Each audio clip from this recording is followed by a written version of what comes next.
Dernière partie du chapitre 7, on va s'intéresser aux évolutions successives et réciproques. Par un exemple, alors il s'agit d'une entreprise qui augmente ses capacités de production de 10% entre 2013 et 2014, puis encore de 10% entre 2014 et 2015.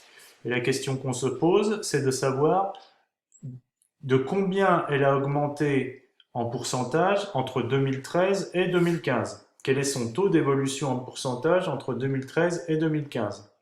Eh bien, il ne s'agit pas de 20%, car les taux d'évolution ne se somment pas. Alors, on va voir pourquoi.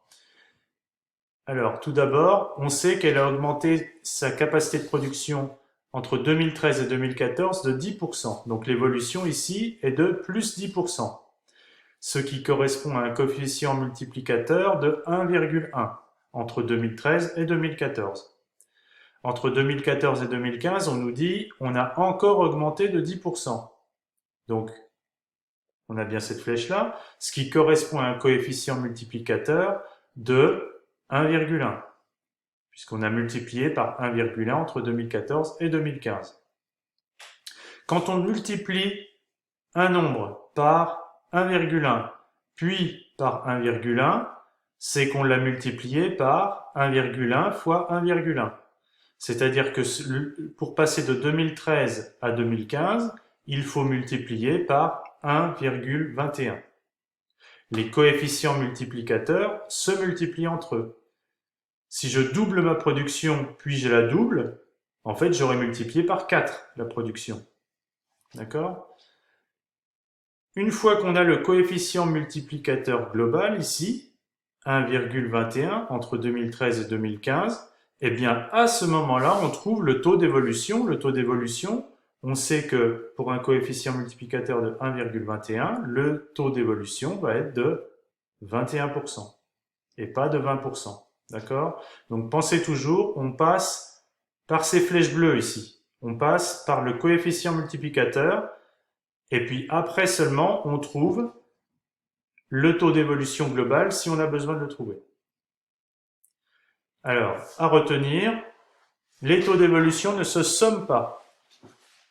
On avait deux augmentations successives de 10%, eh bien, ça fait 21% d'augmentation de taux d'évolution. Il faut toujours passer par les coefficients multiplicateurs. Pour obtenir le coefficient multiplicateur global, on multiplie entre eux les coefficients multiplicateurs successifs. Et pour obtenir le taux d'évolution global, on regarde le coefficient multiplicateur global et on le convertit en un taux d'évolution. Alors, un autre exemple. Donc cette fois, si l'entreprise a augmenté sa capacité de production de 10% entre 2013 et 2014, puis 20% entre 2014 et 2015. Donc j'ai 10% ici,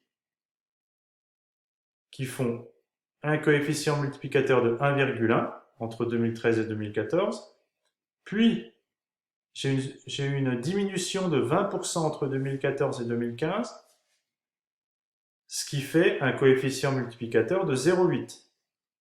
Le coefficient multiplicateur global, ça va être 1,1 fois 0,8, ce qui fait 0,88.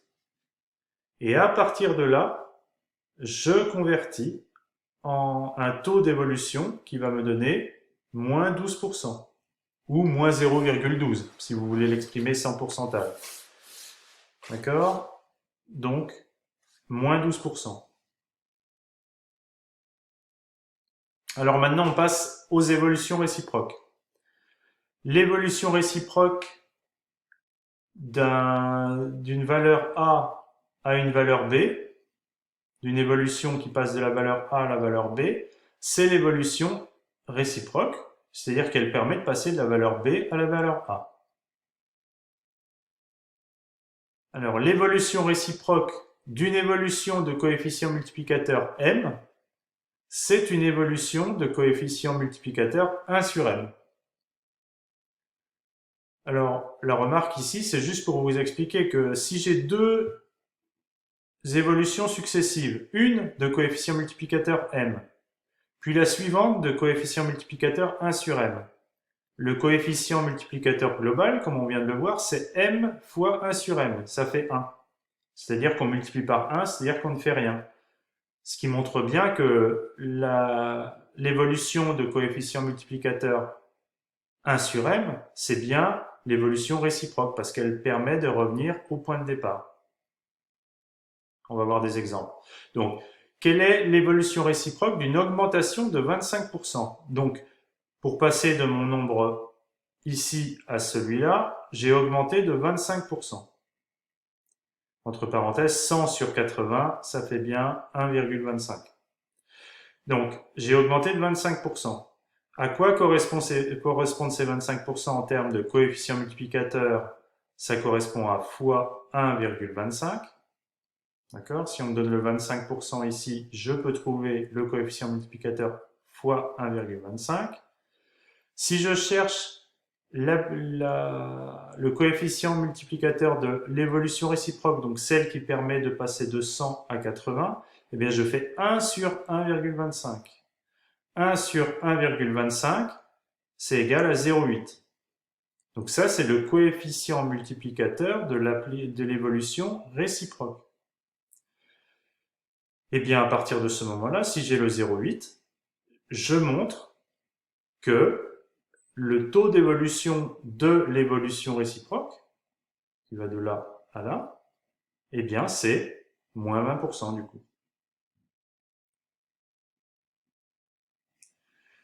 Donc en conclusion, là aussi, il faut toujours passer par les coefficients multiplicateurs. Petit 1, si on cherche le coefficient de l'évolution réciproque, le coefficient multiplicateur de l'évolution réciproque, si on a le coefficient multiplicateur m, eh bien l'évolution réciproque aura comme coefficient multiplicateur 1 sur m. Et puis une fois qu'on a le 1 sur m, si on cherche le taux d'évolution de l'évolution réciproque, eh bien on convertit ce coefficient multiplicateur en une évolution, en un taux d'évolution. Voilà, donc je vous laisse faire les exercices.